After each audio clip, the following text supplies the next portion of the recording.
cette thématique, donc le type de triple. Elle l'a fini en juillet de l'année dernière, en 2019.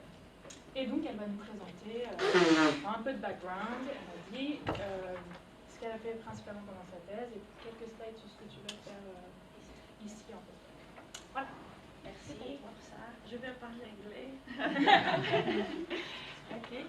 So I brought you a little bit of what was like a summary of my PhD, but I thought that since I'm new in the lab and you might actually want to know where I come from, so thank you, Mahin, for the introduction. So I finished my degree in Lisbon in 2010, and in my final year, actually, I decided to go on Erasmus to Madrid because I was actually a bit into metamorphic petrology, and I knew that people over there were actually quite good at it. So I went there, and actually we spent lots of time doing volcanology, because it's also another expertise in Complutense Madrid. So I went to the Canary Islands a couple of times, but also I was able to do metamorphic petrology with Ricardo Arenas. So I actually was really into it, so I thought, yes, okay, I want to do a master. So I went back to Lisbon, but I couldn't find a suitable project. So I ended up actually doing a one-year research project in something completely different. So I was doing modern sediment geochemistry. So it didn't turn out exactly as I imagined. After 1 year of doing that, I thought, no, okay, geochemistry is cool, but this is not what I want to do.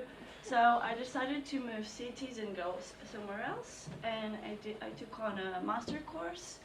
So that master course was actually quite suitable to what I wanted. It had loads of structural geology, so over there is a picture of Cap Creus field trip, where we learned a lot about structural geology, but also about petrology.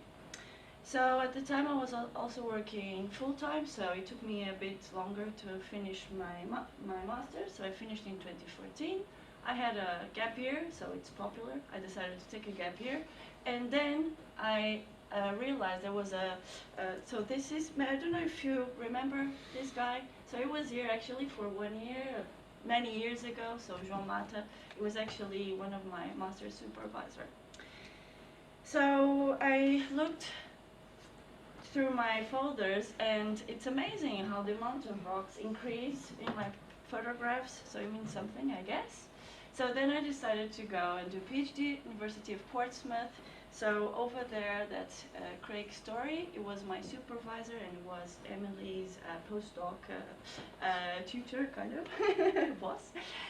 So we went to do some field work in Brazil. So we looked at some siliciclastic units of polyproterozoic age, but again, so metamorphic petrology is still there. Whenever I have time, I go and have a look.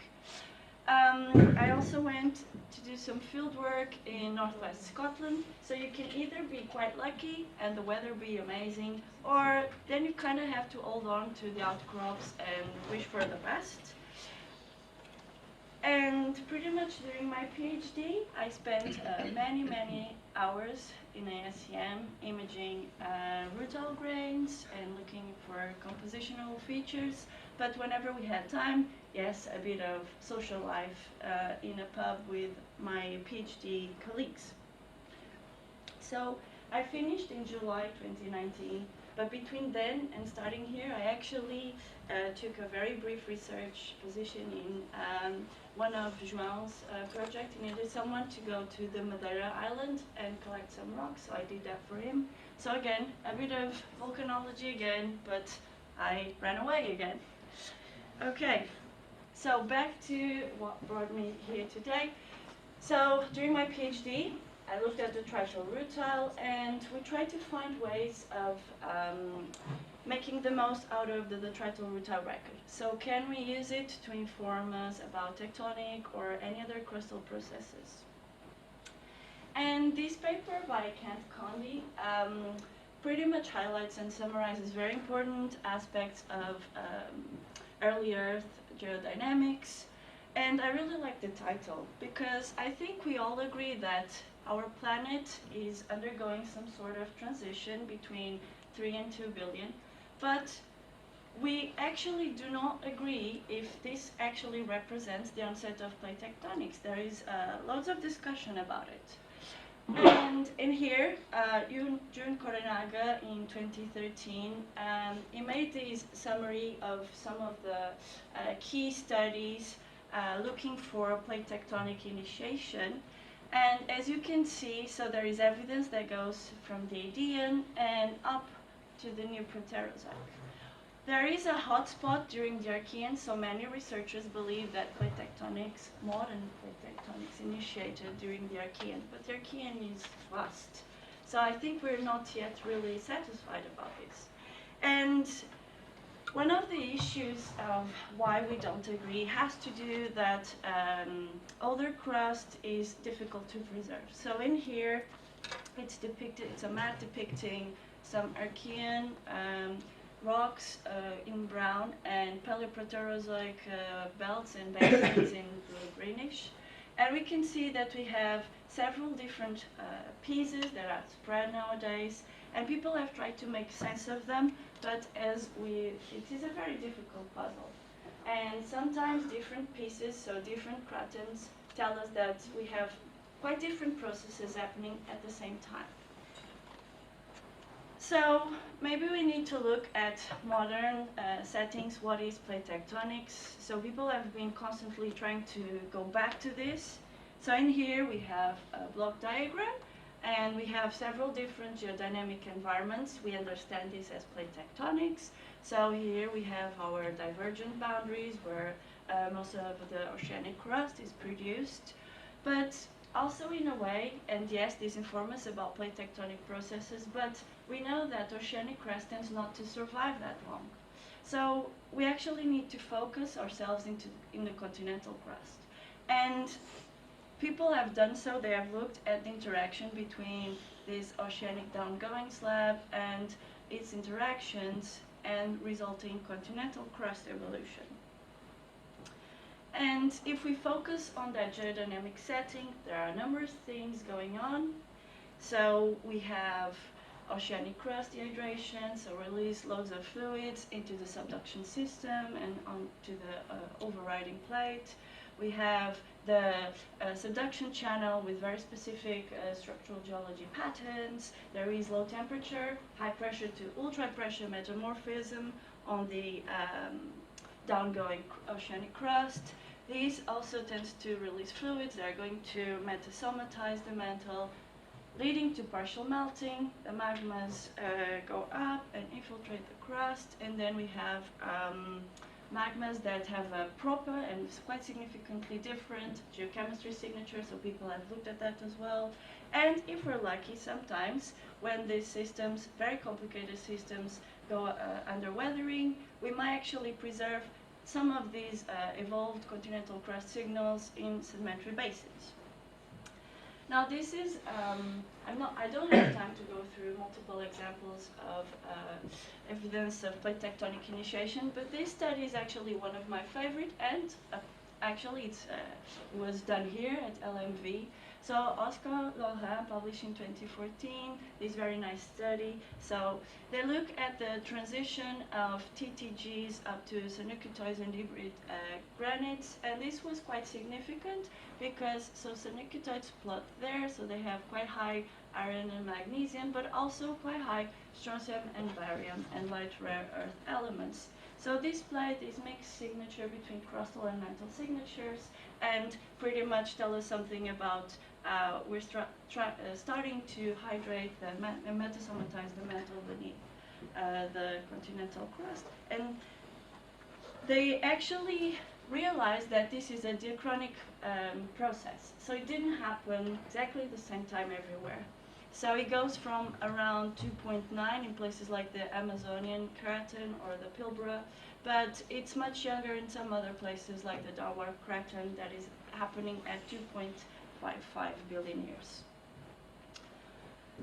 So other people have looked at other types of proxies. So here it's work published by Bruno Duim and others in 2012, and pretty much they looked at the detrital zircon record. So they did loads of modeling, very complicated, but pretty much by combining oxygen and hafnium isotopes, we can calculate actually the new crust being generated.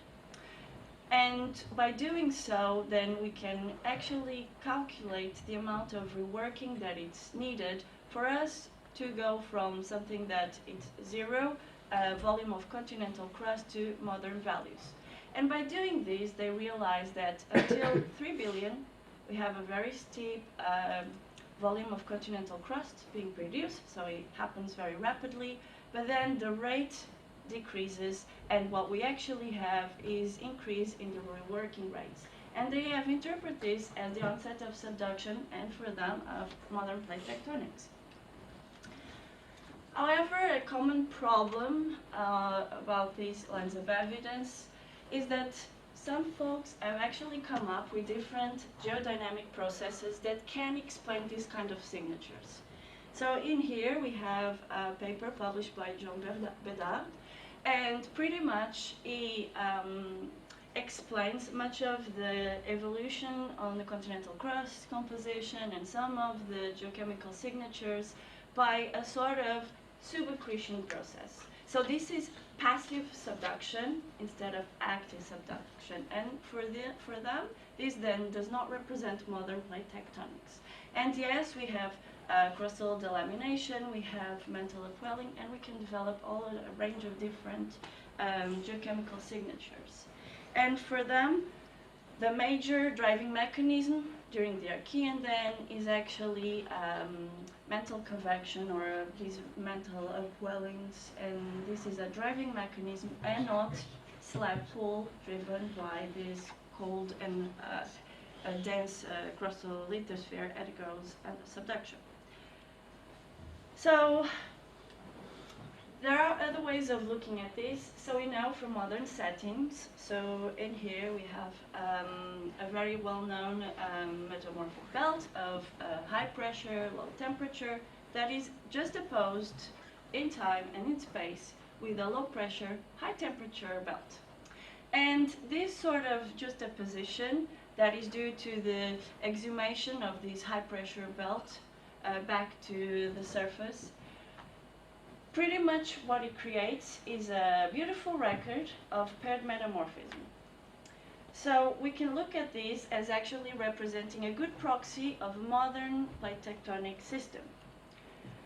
So for some authors, the absence of blue schist is actually quite demising of this, because there are no blue schists prior to the Neoproterozoic, so this very cold subduction evidence is not there. However, people such as Mike Brown, they have been working really hard trying to understand the metamorphic secular evolution of our planet. So in here we have the geothermal gradients over time, and he decided to split peak metamorphic data from a range of different rocks all over the world and age into blue, so that's low geothermal gradients, green, intermediate, and red, which are high.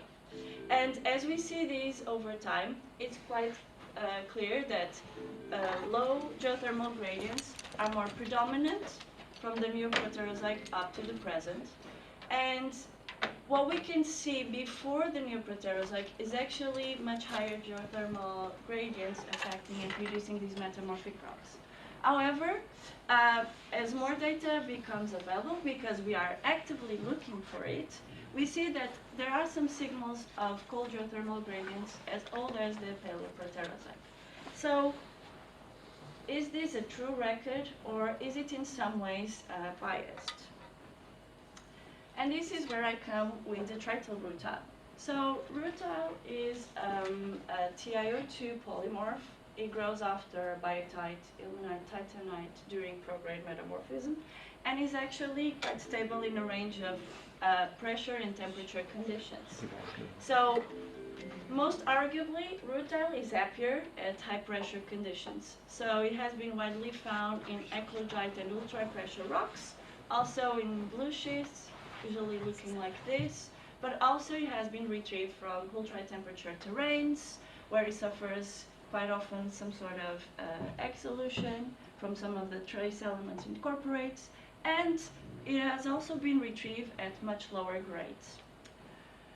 So there have been some experiments being done to actually determine the stability of rutile against titanite or ilmenite, and usually rutile is more stable above about 12 kilobars, so at high pressure.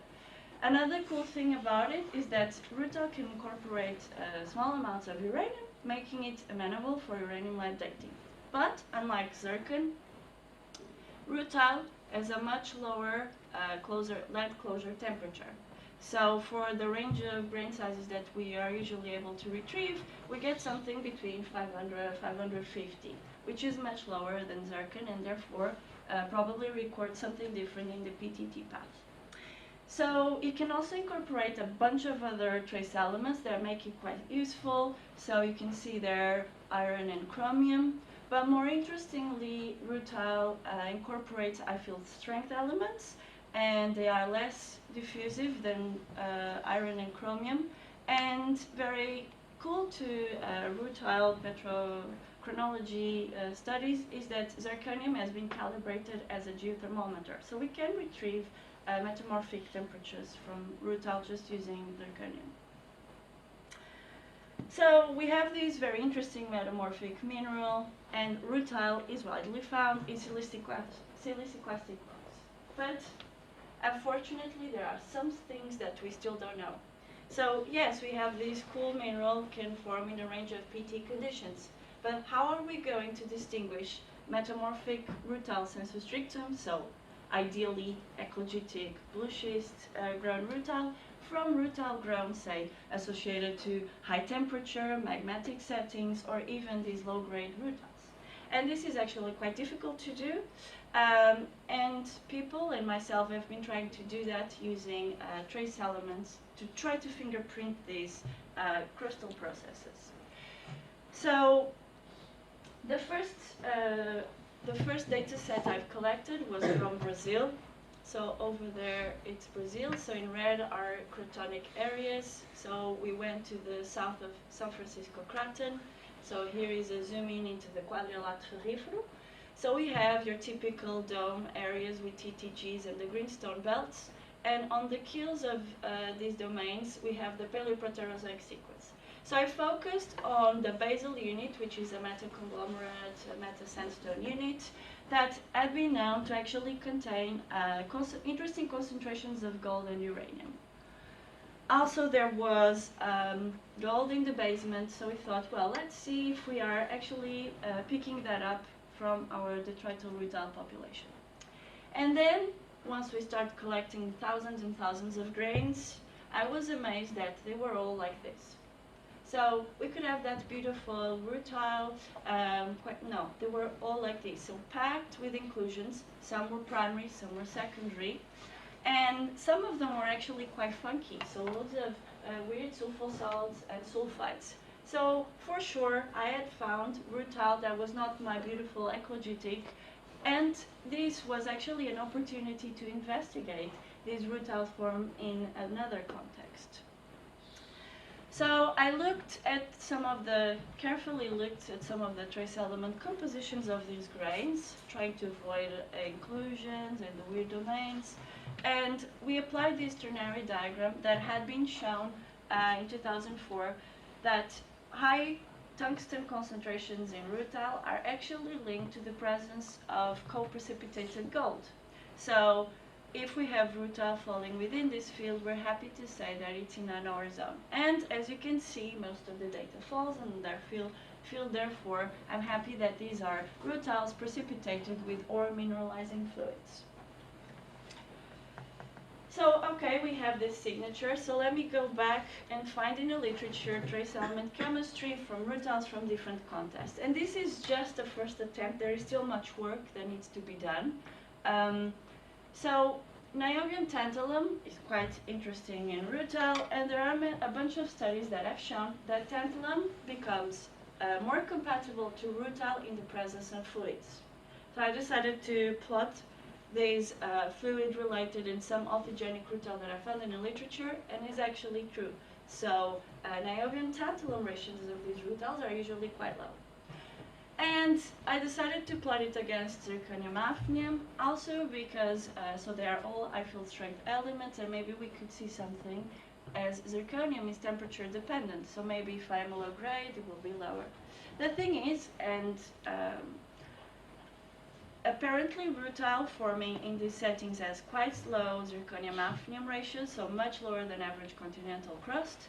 Then rutile form in ecologized blue schist usually have higher zirconium hafnium and slightly higher niobium tantalum.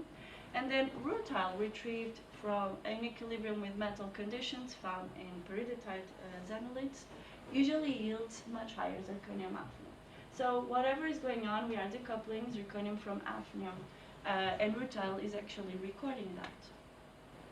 At the same time that we published this study, there were some folks in Curtin that they actually were looking at something similar. So they were actually using tungsten, but now against other trace elements here, antimony, to try to do the exact same thing. Because it's important. If we want to use metamorphic rutile, we need to make sure it's not magmatic or associated to any of these or mineralizing fluids. Now I'm just going to quickly zoom in some of these grains because, okay, we can use the trityl rutile to inform us about crustal processes, but how do crustal processes affect the trityl rutile? So this is a rutile grain, and we have the backscatter imaging, so we can see it's quite porous, and it has some BSE zoning, and overlain on top of it are different EPMA maps of chromium, niobium, and tantalum. Now, it's quite evident that within only a few microns, there is a huge variation in some of these important trace elements. And this variation is more than a few thousand ppm. So this is important because we need to trust our trace element chemistry, and maybe we can't sometimes. Another important factor here is that so these rutiles were retrieved from metasediments, but these are chloride zone, so it's not high grade. It's not something that should affect the trace element composition. However, in some places we can see that there were fluids circulating, and these are actually rich in fuchsite. So it's a chromium-rich fluid that circulated on these metasandstones. So I decided, okay, I want to see what happens to the highly immobile elements such as like zirconium and tungsten. And zirconium, you can see why it's important because we determine temperature based on zirconium. So our rutile grain overlaid with the niobium EPMA map, I decided to look at areas that they had very high niobium and places where they had very low niobium. And systematically, what we were able to see is that areas that have high niobium, they tend to have highest zirconium and tungsten, and areas with very low niobium, they are very low or even below detection limit. And mind that detection limit is about 25 ppm zirconium, so it's quite low. So then we decided to investigate the texture. So we've done this using EBSD, so electron backscatter diffraction, and by doing so, we were able to map these grain boundaries, and most of them, they're actually white, so they are high angle grain boundaries, and these different domains are actually arranged in very different ways, and most of them are rotating around 62 degrees around O1 hour. So these are actually individual grains, and they are stitched together by these preferential orientations. So because we were able to really separate these high niobium, low niobium areas and determine zirconium from them, I decided, okay, let's see what the thermometry tells us. So those niobium high domains, they actually yield the highest zirconium concentrations. And so at least minimum temperatures of growth are around 590. So they can be higher, but at least they will be around 590. While the domains that are really niobium poor, at the tops, they record temperatures of 340. And we were quite happy about these results because there is a chloride thermometry done on these exact same metasediments, and they yield around 320. So they agree quite well. And the metamorphism affecting the probable sources is amphibolite fascies. So again, pretty much happy about the maximum temperatures that these niobium-rich domains record. So how do we bring this all together? So the way I've interpreted this is that we have the tritol rutile arriving at the basin, and they share either niobium high or in chromium poor concentrations. This is okay because there is a large suite of TTGs in the area, so there is loads of felsic fluids going on, so I'm happy that they are niobium rich.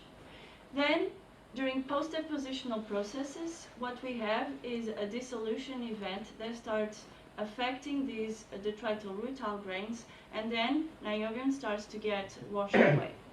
And new rutile is then precipitated, and we have these much higher chromium concentrations and much lower niobium concentrations. So with high resolution techniques, we can actually tackle this, but it's quite difficult if you want to do those large-scale studies to do this. So we need to be paying attention to our detrital rutile, because fluids apparently do affect rutile, and therefore the mobility of elements like niobium might be much higher than we actually thought. So changing a bit, now I'm going to talk about tectonic processes.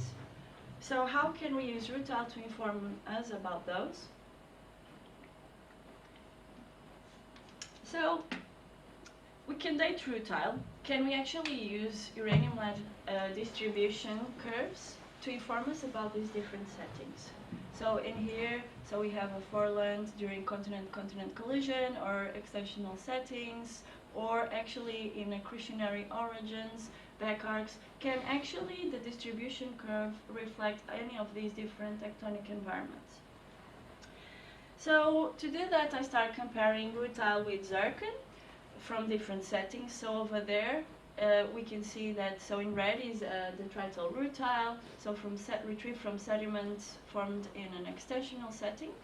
So usually rutile records the last tectonometamorphic event, so it has a very nice distribution curve, while zircon, there in blue, usually preserves, some inheritance. So it's a much more complicated distribution. In collisional origins, so this was retrieved from the Himalaya, we can actually see that we have new rutile being formed exactly the same time this is going on. So I thought, okay, maybe we have room to improve what is known and provide a tool. So that led us to northwest Scotland, and to actually sample these very cool sandstones that were deposited on top of the Louisiana ice. So the bottom one is of Neoproterozoic age, the Torridon group, and it was formed in a foreland basin.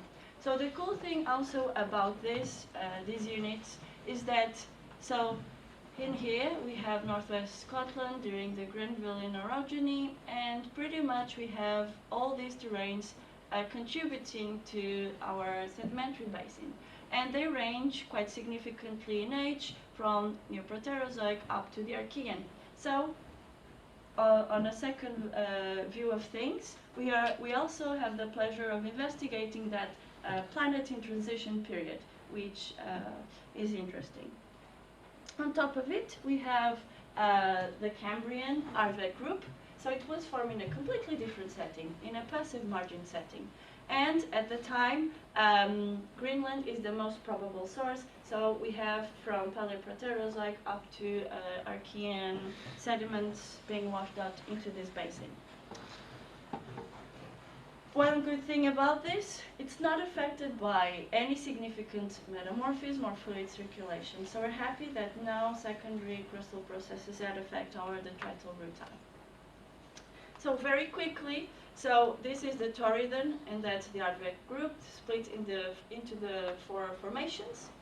And over here, we've plotted the cumulative proportion distribution of the detrital rutile against its growth age, subtracted the deposition age of these units. And quite beautifully, so our foreland basin, the Torridon group, the detrital rutile exhibits this curve, while the passive margin, this other curve. And this reminded me of Peter K. Wood's paper in 2012, where he tried to use the trital zircon to do something quite similar, actually distinguish these different tectonic environments. So I've decided to go and plot some of examples. Sometimes, yes, the trital zircon works quite well, but I'm going to show two examples where that's not the case. So data from a back arc basin engrades the detrital zircon. So the detrital zircon curve is actually falling in the field of collisional tectonics, while in red, detrital rutile actually falls within the field of convergent tectonics. So it's better informing the actual setting of that basin. And another example is from a foreland basin in the Séminaire, and again, detrital zircon falling in field C, extensional tectonics, and rutile over here in pink, actually in the collisional and true setting of this basin. So we think that rutile can actually help elucidating better the tectonic environments. So compiling different types of settings and curves, we come up with this. So these are situations of rift, passive margin, and over there convergent collisional. And the key here is not so much where they fall, but the shape of the curve.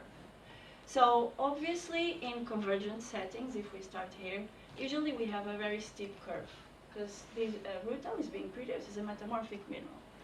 And this results usually in an R shape, such as that. While in extensional settings, we just have a little bit of rutile, and then the main population, and then a bit of inheritance sometimes. And that ends up with a kind of an S-shaped curve.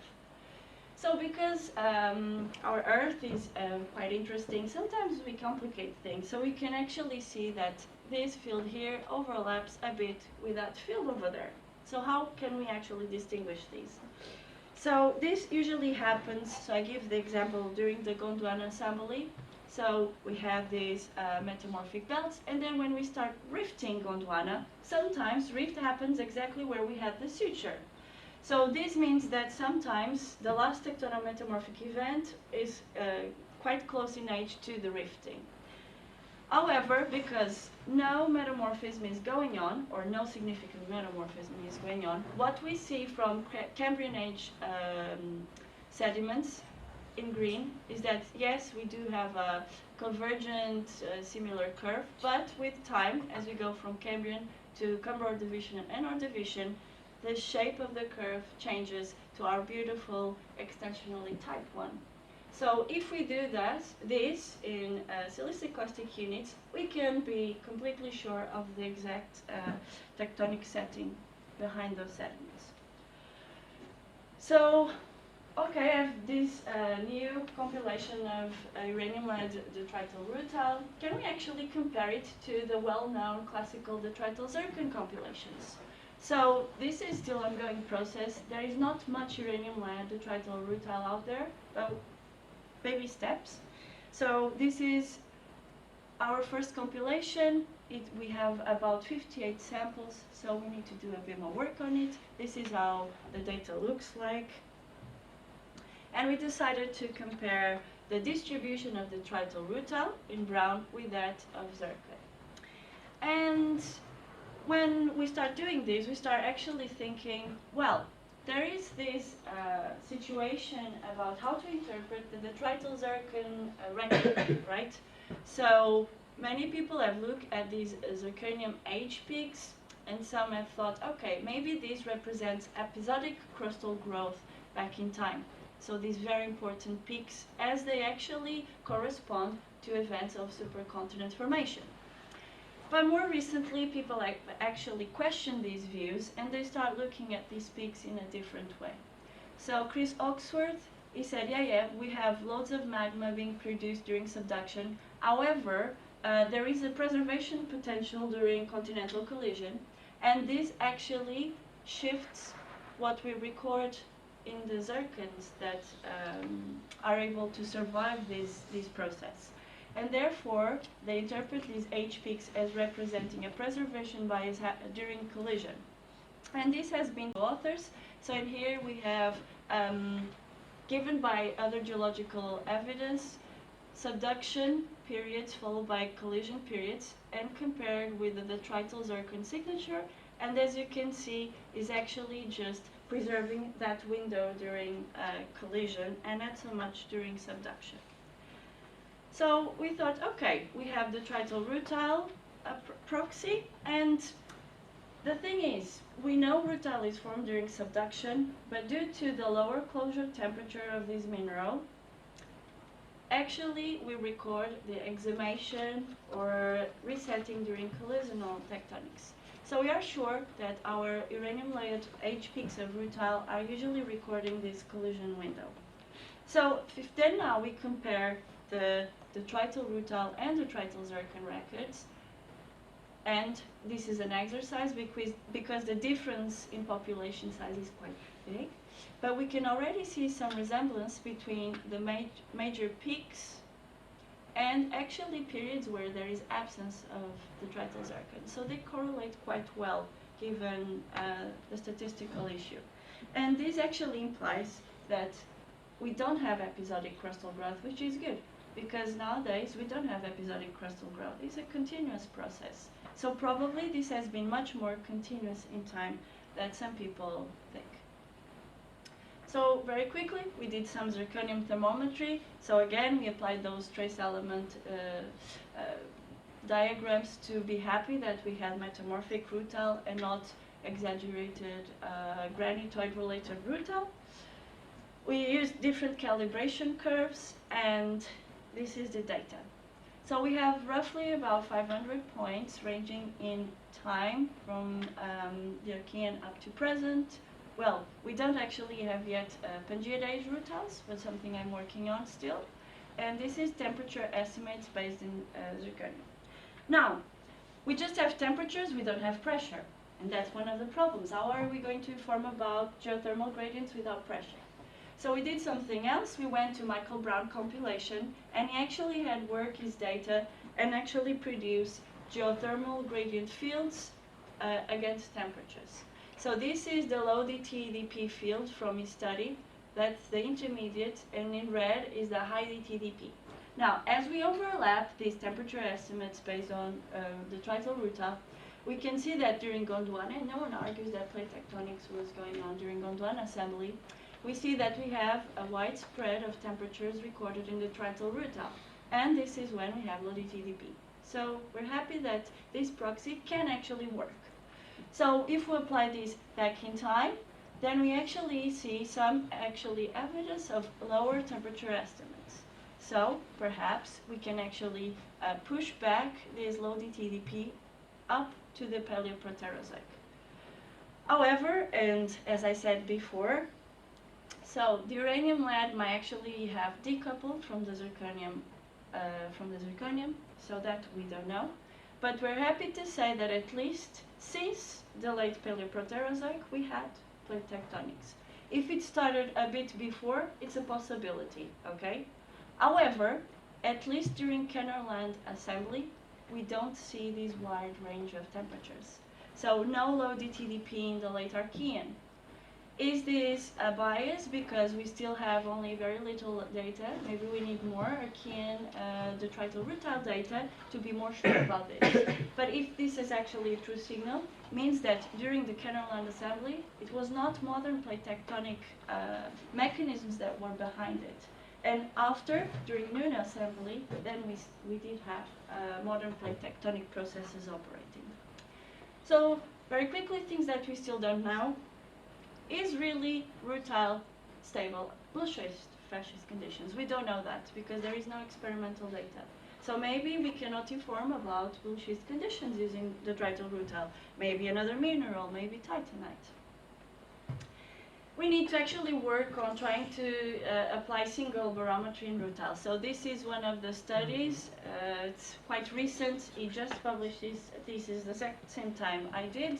So using aluminium in rutile to actually try to infer about pressures, that would be amazing. We could record temperature and pressure from the same mineral. And Emily was involved in this PhD, Emma Hart, And they actually published a nice study where they found very nice inclusions, mineral inclusions, that could inform about the metamorphic grade. However, in the Scottish samples, I could not find any. It was not possible. So this is interesting, but maybe it's not easily done. And the absence of evidence is not evidence of absence. So despite if these numbers are true, so this one is true, we know that modern day oceanic crust on average has a bulk MgO of 10. How high was it in the Archean? Maybe we're not sure about this range of values, but it was higher. And how does this affect our metamorphic assemblage? So Richard Palin and Richard White, they tried to do this, and by using a much higher magnesium composition, they actually see that for a cold geothermal gradient, the metamorphic path would be such like that, and it gives us an actinolite, chloride, lawsonite, peroxenite. So that's not your blue schist. So maybe we have been looking for something that doesn't exist. Here, so we want to see, is it really true, no blue schists before the new Proterozoic? To do that, we're going to do some experimental petrology, trying to fill in this gap. And we're going to combine that with trace element geochemistry and actually track from oceanic crust gabbros and some ophiolites, blue schists and eclogites, compare trace element compositions from these different rutile and titanite and even ilmenite, if we have some. Compare this and see what changes, either in terms of niobium tantalum as other trace elements, and see if we can provide some sort of new insight into trace element mobility as well during subduction, and the evolution of continental crust and plate tectonics through time. So that's it. Thank you.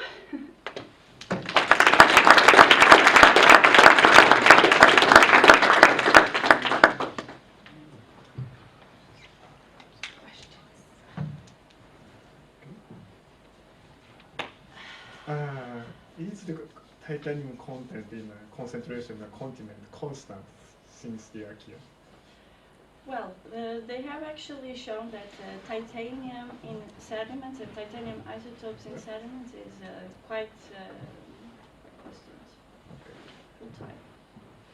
And so sediments being formed from whatever is. So the rate of the rutile formation should be constant. Yes. And we have rutile in the Archean. The thing is, what type of rutile is that? Eclogite, amphibolitic, granulitic? We don't know. Yes. In your diagram, the classification diagram for rutiles, there is no space for granitoid rutile. Yeah, because I didn't actually look at rutile when we published from magmatic. But usually, magmatic correlated rutile has much higher niobium tantalum ratios. Very, very high. But it's not systematic, because that's the thing. You have a rock, you analyze your rutile population, and there is a variation there. So it's always a range, not a number. Yeah. How do you use the aluminum in rutile as a barometer if you don't have the composition of the book rock? So they look at aluminium in the position of aluminium in your mineral. So the tetrahedric aluminium. But I don't know how well it's worked. He hasn't published a paper on that, so it's just his thesis. So in rutile, how many sites is occupied by titanium? So usually, yeah, you have aluminium, you have titanium. It's octahedral site. In the octahedral, and then you have iron, chromium. But the only cations only occupy octahedral sites, no? Sorry, octahedral, yeah. Because it's very Sorry, yeah, you're right, yeah, sorry.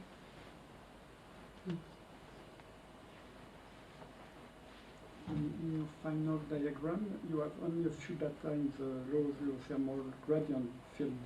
Yes. And why, how do you explain that compared to the ones in the high geothermal gradient? So there are only a few, right?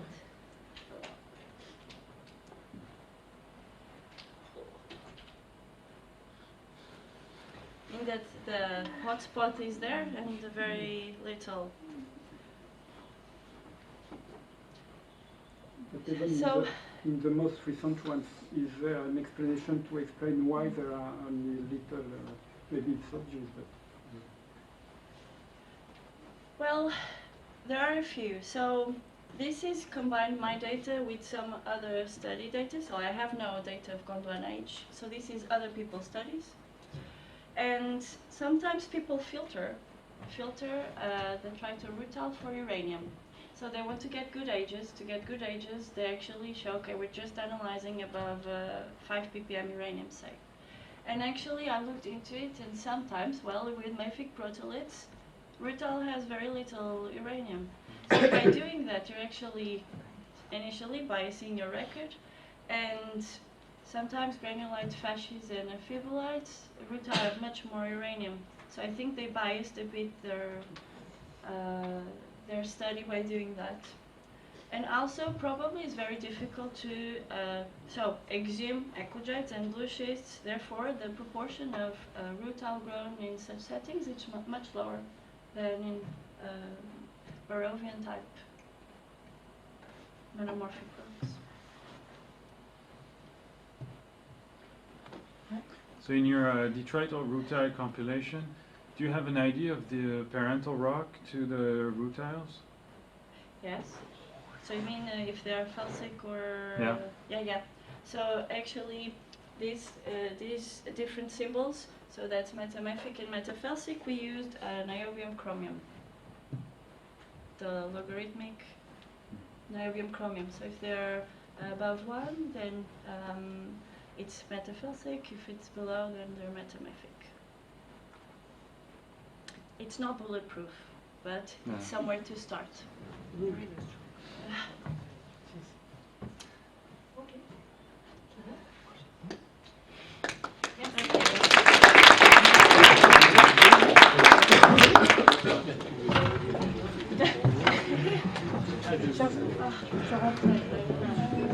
I was looking at your question and all like...